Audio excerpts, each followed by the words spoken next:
আবারও একটা বিরাট বড় ব্রেকিং আপডেট 2016 পর এবার 2014 রিক্রুটমেন্ট প্যানেলটা টোটালি বাতিল হওয়ার অনেকটাই সম্ভাবনা রয়েছে, এমনটাই গুরুত্বপূর্ণ আপডেট বর্তমানে পাওয়া যাচ্ছে। তো বড় একটা ব্রেকিং আপডেট বন্ধুরা, 2014 রিক্রুটমেন্ট ব্যাপক দুর্নীতি, আজকে একটা নতুন একটা গুরুত্বপূর্ণ আপডেট পাওয়া যাচ্ছে, আজকে আপনাদের সঙ্গে শেয়ার করতে চলেছি।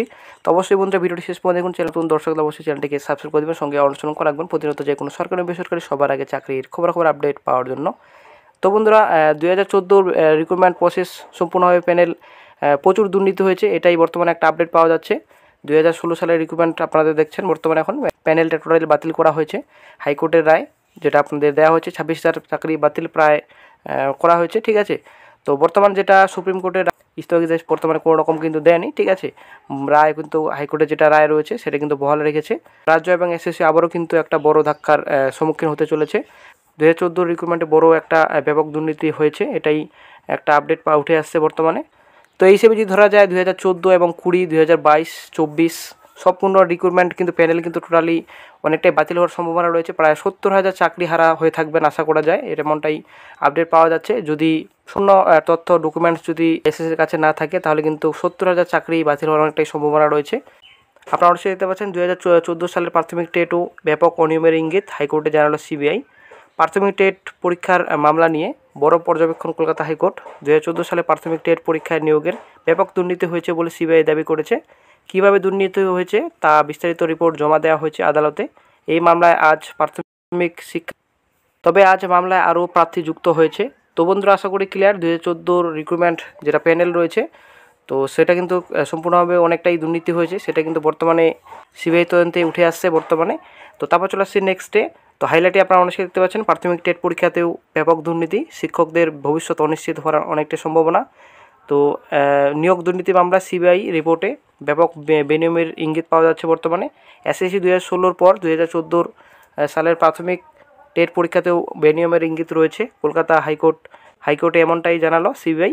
একটি বিরাট অংশের শিক্ষকদের ভবিষ্যৎ অনিশ্চিত হওয়ার আশঙ্কা আইনজীবীদের।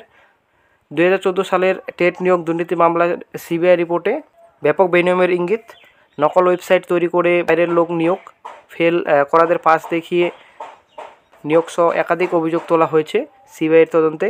কিভাবে বেআইনি নিয়োগ হয়েছে তার তথ্য বিচারপতি মান্থার এজলাসে তুলে দিয়েছে সিবিআই।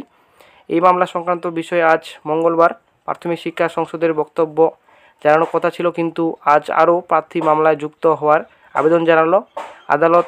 সবাইকে মামলার যুক্ত হওয়ার অনুমতি দেয়। তো তারপর চলে আসছি নেক্সটে।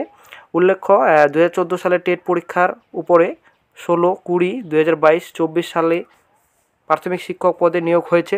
আদালত এই দিনে পর্যবেক্ষণে বিষয়টি উল্লেখ করে জানিয়ে দেয়, এই টেট মামলায় ফল যদি নেতিবাচক হয় তাহলে এর উপর ভিত্তি করে হওয়া সব নিয়োগ মামলা অস্তিত্ব হারাবে। তো বন্ধুরা আসলে একটা বিরাট বড় কেলেঙ্কারি রয়েছে রাজ্যে। তো ভবিষ্যতে কি হবে সেটা কিন্তু আসলে কিন্তু বোঝা যাচ্ছে না বর্তমানে। তো ভবিষ্যতে আশা করা যায় অন্ধকার নেমে আসছে, ঠিক আছে। রাজ্য এবং এসএসসি কী পর্যায়ে থাকবে, বিরাট বড় একটা ধাক্কার সম্মুখীন হতে চলেছে রাজ্য এবং এসএসসি।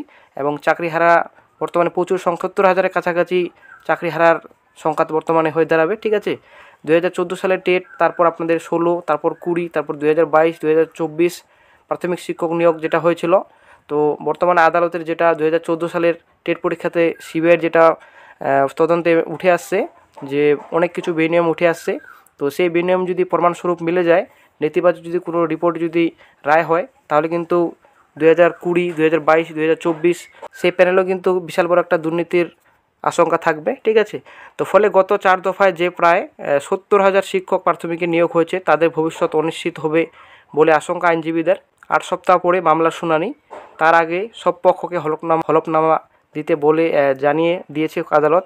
প্রসঙ্গত 2014 সালে প্রাথমিক টেটের মাধ্যমে যে নিয়োগ প্রক্রিয়া করা হয় তার বিরুদ্ধে একাধিক অভিযোগ ওঠে। এই পরীক্ষা নিয়ে কলকাতা হাইকোর্টের মামলা দায়ের করেন চাকরি প্রার্থীদের একাংশ।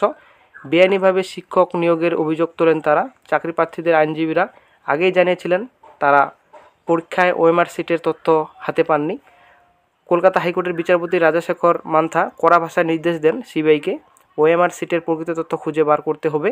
সিবিআইকে ডিজিটাল ডেটা বের করার জন্য নির্দেশ দেওয়া হয়। ডিজিটাল ডেটা ফিরিয়ে আনার সুযোগ আছে। ওএমআর সিটের প্রকৃত তথ্য খুঁজে বের করার জন্য সিবিআইকে প্রাথমিক শিক্ষা পর্ষদের অফিসে যাওয়ারও ছাড়পত্র দেন বিচারপতি মান্থা। ডিজিটাল ফ্রন্টপ্রিন্ট খুঁজে আনতে পারে কেন্দ্রীয় তদন্তকারী সংস্থা বলে জানিয়ে দেওয়া হয়।